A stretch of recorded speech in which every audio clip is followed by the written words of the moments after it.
Hello, আসসালামু আলাইকুম। Visa tutor থেকে মহিউদ্দিন আরও একটি চমৎকার তথ্যবহুল ভিডিও নিয়ে হাজির হয়েছি।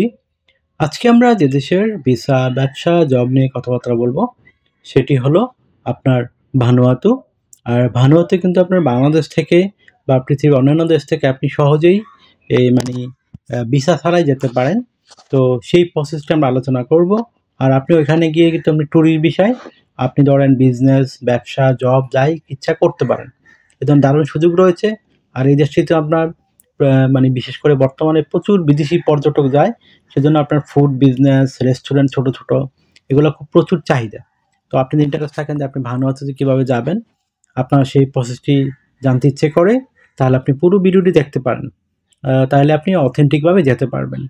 তো আমি টোটাল এখানে কি ডকুমেন্টস লাগে আপনার সেগুলো রেডি করতে, কিভাবে রেডি করে সেই প্রসেসগুলো বলে দেব। আপনি কিভাবে ফ্লাইট নেবেন সেই প্রসেসও বলে দেব। কত টাকা আপনার খরচ হতে পারে টোটাল একটা ধারণা পেয়ে যাবেন। তো চলুন শুরু করে দিই, আমরা টপিকগুলো কভার করি। তো প্রথমে যে বিষয়টি রয়েছে সেটি হলো আপনি ভানুয়াতু গেলে আপনার যে রয়েছে, বিশেষ করে আপনার কি ডকুমেন্ট লাগতে পারে, তারপর আমি ডিটেলস আলোচনা করব কীভাবে সেগুলো রেডি করবেন। প্রথমে আপনাকে করতে হবে hotel booking, flight booking, travel itinerary, cover letter, professional মানের কোনো সিভি, তারপর আপনার ব্যাংক স্টেটমেন্ট, আপনি জব করলে আপনার কোম্পানির এনওসি পেপার, মানে আপনি যে কোম্পানি জব করেন সে ধরনের কোনো ডকুমেন্ট, তারপর আপনার রয়েছে স্যালারি সার্টিফিকেট 3 থেকে 6 মাসের, তারপর আপনি যদি ব্যবসা করে থাকেন ট্রেড লাইসেন্স লাগবে আপনার, টিন সার্টিফিকেট যদি থাকে, তারপর আপনার যদি ট্যাক্স পেয়ার আপনি ট্যাক্স দিয়ে থাকেন রেগুলার সে ধরনের কোনো ডকুমেন্ট, তাহলে আপনি কিন্তু এখানে এলিজিবল, আপনি ভানুয়াতু যেতে পারবেন। তো আপনি সেই ডকুমেন্ট ফাইলগুলো কীভাবে রেডি করবেন? তো আপনাকে প্রথমে যে কাজটি করতে হবে সেটি হলো আপনাকে হোটেল বুকিং আগে করে নিতে হবে। তো আপনি সেটি কোনো এজেন্সির মাধ্যমে বা নিজে ভিসা কার্ড থাকলে নিজে করতে পারেন। তারপর আপনার রয়েছে ফ্লাইট বুকিং। তো ফ্লাইট বুকিং আপনি তাও অনলাইনে করতে পারেন অথবা কোনো এজেন্সির মাধ্যমে করে নিতে পারেন। রাউন্ড ট্রিপ টিকেট আপনি বুকিং করে নেবেন। তারপর আপনাকে যে কাজটি করতে হবে কাভার লেটার লিখতে হবে। তো কাভার লেটার লিখতে পারেন যে আপনি ভানুয়াতু আপনি ধরেন এই এই কীভাবে করবেন, কতদিন থাকবেন, ধরেন 7 দিন থাকবেন। তো 7 দিনে আপনার কি ইচ্ছে, ওখানে কি করার ইচ্ছে সেগুলো সুন্দর করে আপনাকে একটু সাজিয়ে গুছিয়ে লিখতে হবে। তারপর আপনার যে বিভিন্ন ডকুমেন্ট ফাইলগুলো আছে আপনার সাথে কি ডকুমেন্ট সেগুলো আপনি এই আপনার কাভার লেটারে উল্লেখ করে দিবেন যে আমার সাথে এই ডকুমেন্টগুলো রয়েছে। তো আপনার সিম্পল ব্যাপার হয়ে গেল। তারপর কোনো একটা প্রফেশনাল সিভি রেডি করে নিতে পারেন। তো সিভি কীভাবে রেডি করে আমরা কিন্তু প্রত্যেক ভিডিওতে দিয়ে থাকি, আপনি সেই প্রসেসটি ফলো করলে নিজে এই কাজগুলো করতে পারেন। এই ডকুমেন্ট থাকলে আপনি সিভি রেডি করতে পারেন। তারপর আপনাকে যে কাজটি করতে হবে সেটি হলো আপনি যদি কোম্পানি জব করে থাকেন সেটা কোনো কোম্পানির ডকুমেন্ট অথবা আপনার কোনো এনওসি পেপার কোম্পানি থেকে দিয়েছে, ছুটি নিয়েছেন, এই ধরনের কোন ডকুমেন্ট নিয়ে নেবেন। তারপর 3 থেকে 6 মাসের স্যালারি সার্টিফিকেট আপনার, আপনি বোঝা যায় আপনি একজন ওয়েল এস্টাবলিশ লোক। তারপর আপনি যে কাজটি করতে হবে সেটি হলো আপনাকে এই যদি ব্যবসায়ী হয়ে থাকে ট্রেড লাইসেন্স লাগবে আপনার, তারপর আপনার টিন সার্টিফিকেট এগুলো লাগবে, তারপর আপনি ট্যাক্স পেয়ার রেগুলার ট্যাক্স দিয়ে থাকেন সেগুলো আপনার লাগবে। তারপর আপনার যদি সাথে করে আপনি যদি যান মিনিমাম $1,000 থেকে $1,500 সাথে করে নিয়ে যাবেন। তো আপনার হয়ে গেল মোটামুটি সব ধরনের ফাইল ডকুমেন্ট রেডি করা। এখন আপনি সরাসরি বাংলাদেশ থেকে ফ্লাইট নেই, তাহলে কীভাবে যাবেন? তো এখন হলো আপনাকে যে কাজটি করতে হবে সেটি হলো ভানুয়াতু হলো অস্ট্রেলিয়া নিউজিল্যান্ড থেকে কাছাকাছি। তো আপনি যে কোনো এক দেশের একটা ট্রানজিট ভিসা করতে হবে। তো অস্ট্রেলিয়া করতে পারেন, অনলাইনে আবেদন করে করা যায়, নিউজিল্যান্ডও সেম করা যায়।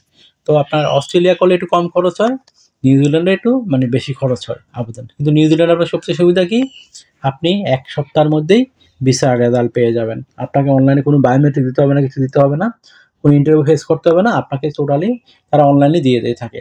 আপনি যদি সুযোগটি নিতে পারেন। আর অনেকের হচ্ছেও বর্তমানে। তো যারা এভাবে যায় তারা যে নিউজিল্যান্ড ট্রানজিট ভিসা করে আপনি মুভ করতে পারেন। আশা করি বিষয়টা ক্লিয়ার হচ্ছে আপনার কাছে। তো ট্রানজিট ভিসা করতে হলে এই যে আগের ডকুমেন্টগুলো বললাম সেই ডকুমেন্ট ফাইলগুলো লাগবে। তারপর কিন্তু আপনি ট্রানজিট ভিসা পাবেন। তো আপনি নিউজিল্যান্ডে মিনিমাম আবেদন করতে আপনার 30,000 টাকা কাছাকাছি খরচ হবে আপনার, খরচটা এরকম হয়। আর বিমান ভাড়া ধরেন আর 2 লাখ, তো আপনি 3 লাখ টাকা একটা বাজেট রাখতে পারেন যদি আপনি এই দেশটিতে ঘুরে আসতে চান বা আপনি ওখানে গিয়ে পার্মানেন্টলি থাকতে চান, ব্যবসা করতে চান।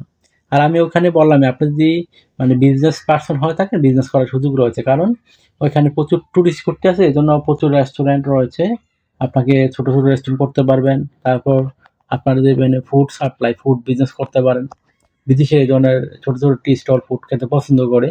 তো আশা করি বিষয়টা বুঝতে পেরেছেন। এই ধরনের আর তাছাড়া আপনি পোশাকের সবসময় একটা চাহিদা রাখে, তো আপনি সেই পোশাক ওখানে ব্যবসা করতে পারেন। তো আশা করি বিষয়টা ক্লিয়ার হয়েছে আপনার কাছে। তো আপনি এই বিষয়গুলো মানে গুরুত্ব দিয়ে দেখতে পারেন। তো আপনি অনেকে ফ্যামিলি শো যেতে চান, তো ফ্যামিলি শো আপনি প্রথমে ইন্টারেস্ট থাকে যে আপনি ফ্যামিলি শো এখানে গিয়ে মানে স্থায়ী হবেন, তাহলে প্রথমে না যাওয়াই ভালো। কারণ আপনাকে আগে নিজে গিয়ে সেটেল হন, তারপর আপনি ফ্যামিলিকে নিয়ে যান। আশা করি বিষয়টা বুঝতে পেরেছেন। তো এই ছিল আজকের ভিডিওটি, কিভাবে আপনি সহজে ভানুয়াতে যেতে পারেন। তো আপনাকে অবশ্যই নিউজিল্যান্ড বা অস্ট্রেলিয়ার ট্রানজিট ভিসা নিতে হবে, তাহলে আপনি ইজিলি কম খরচ যেতে পারবেন। আর যদি অন্যভাবে ঘুরতে চান তো আপনাকে অনেক টাকা খরচ করতে হবে বিমান ভাড়ায়। ফিজি থেকে ভানুয়াতে এভাবেও যাওয়া যায়, তো আপনার ওখানে কিন্তু বিমান ভাড়া খরচ করতে হয়। কিন্তু বিমান ভাড়া কম খরচ করতে হলে আপনাকে অবশ্যই নিউজিল্যান্ড বা অস্ট্রেলিয়া দিয়ে যেতে হবে। আশা করি বিষয়টা ক্লিয়ার হয়েছে। তো আপনার যদি এই ভিডিওটি ভালো লেগে থাকে, আপনার কাছে তথ্যবহুল মনে হয়, তো অবশ্যই দয়া করে ভিডিওকে লাইক করে দিবেন। আর আমি চ্যানেলে যদি নতুন হয়ে থাকেন চ্যানেলটিকে সাবস্ক্রাইব করে বেল বাটনটি চেপে রাখতে পারেন। আপনার বেনিফিট হবে, কাজে লাগবে, কারণ আমরা কিন্তু আপডেটেড যত জব পাবলিশ হয় সেগুলো রেগুলার ভিডিও দিয়ে থাকি। আর একটা বিষয় হলো এই আপনারা অনেকে আমাকে অনেক কল দেন, ফোন দেন, আসলে আমি চাইলে রিসিভ করতে পারি না, এত পরিমাণ কল আসে। তো আপনি আমার সাথে কাজ করতে চাইলে ইন্টারেস্ট হলে অবশ্যই আমাকে হোয়াটসঅ্যাপ এর মধ্যে মেসেজ দিতে পারেন, তাহলে আমি কিন্তু 100% রিপ্লাই দিয়ে থাকি। আর আমরা কিন্তু আপনাদের চ্যানেলে অথেন্টিক সব নিউজ দিয়ে থাকি, যেগুলো কিন্তু আমরা মানে আপনাকে লিঙ্ক সহ দিয়ে থাকি, এগুলো সব অথেন্টিক লিঙ্ক। আপনি কিন্তু সেই এগুলো ফলো করতে পারেন। আশা করি বিষয়টা বুঝতে পেরেছেন। তো আপনারা আমাকে বেশি বেশি সাপোর্ট করে দেন, আর ভিডিও বেশি বেশি শেয়ার করে দিবেন। ভালো থাকবেন, take care, good bye, tata. কথা হবে আগামী কোনো ভিডিওতে আবার।